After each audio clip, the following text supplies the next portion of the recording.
Hey everyone, and welcome to Math Tips with Mrs. Townsend. Today we're going to be rethinking the hundreds chart. The idea of 10 more and 10 less is a critical concept in the primary grades.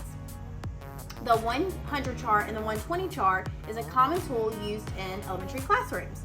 The traditional hundreds chart starts at 1 at the top, and as you read across and down, it increases to 100, which is similar to how we read. However, with math, the traditional hundreds chart is counterintuitive to how students understand and recognize numbers. When numbers increase by 10 or more, they go down on the traditional hundreds chart. So today we're going to be talking about a bottom-up chart. The bottom-up helps students conceptually understand numbers. By inverting the chart and starting with 1 at the bottom, it reinforces that when the numbers increase by 10, it gets larger or bigger or greater, which are all modeled when they move up the chart.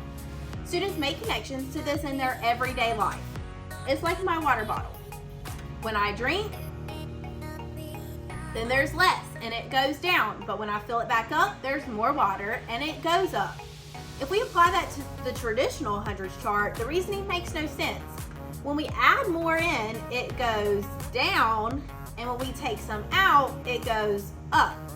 When in life does that apply? It doesn't. If we apply this to the bottom up chart, it makes a lot more sense. I do think that students should experience seeing numbers in various ways. So I'm not saying throw the traditional hundreds chart out. I'm just saying we need to give the bottom up hundreds chart an opportunity to show its impact. So the expectation in first grade in our Alabama State Standards is to extend the number sequence from 0 to 120, to mentally find 10 more and 10 less without having to count, to add within 100 using concrete models and strategies based on place value, and adding and subtracting multiples of 10. The expectation in second grade is to fluently add and subtract within 100. These standards can all be supported with this tool. So let's solve some problems with the bottom-up hundreds chart and 120 chart. So here we have a bottom-up 100s chart that I made with a Pop-It that I purchased off of Amazon.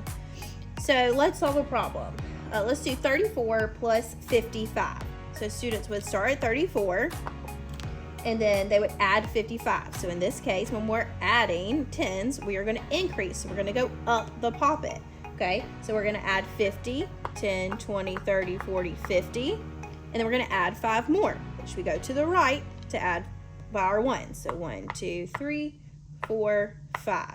So we get 89 is the sum of 34 plus 55. So this is another bottom-up 100 chart option. I just printed this offline and then laminated it, and then I have some chips here that can be used to solve the problem to mark the numbers. So let's say that we had 87 minus 32.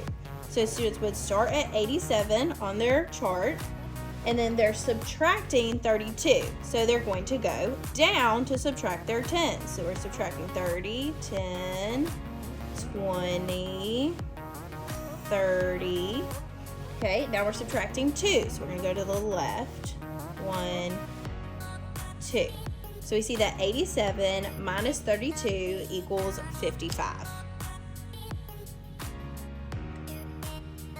This chart is similar to the one we just looked at, the laminated hundreds chart with the chips. However, this is a 120 chart if you wanted to increase your numbers by 20.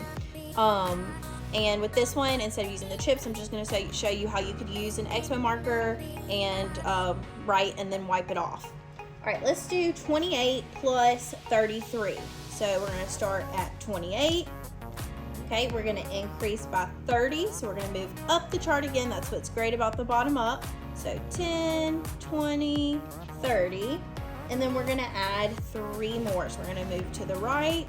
1, 2, 3. Remember that as we get larger numbers, we're increasing. So we're moving up the chart. So 28 plus 33 equals 61. So this is the same 120 chart, bottom up, except it's in poster form and it's on my whiteboard. So I'm going to take a magnet and we're going to solve 51 minus 38. So we're going to start at 51. We are subtracting, so we're going to be moving down the chart. So we're going to subtract 30, 10, 20, 30, and then we're going to subtract 8. 1, 2, 3, 4, 5, 6, 7, 8. And we land on 13. So 51 minus 38 equals 13. So this is just one of the many options that I've shown you for how you can use a 100 chart or 120 chart bottom up to help students add and subtract numbers as well as conceptualize numbers.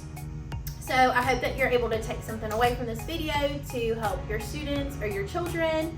Remember to like, share, and subscribe, and I will see you next time on Math Tips with Mrs. Townsend.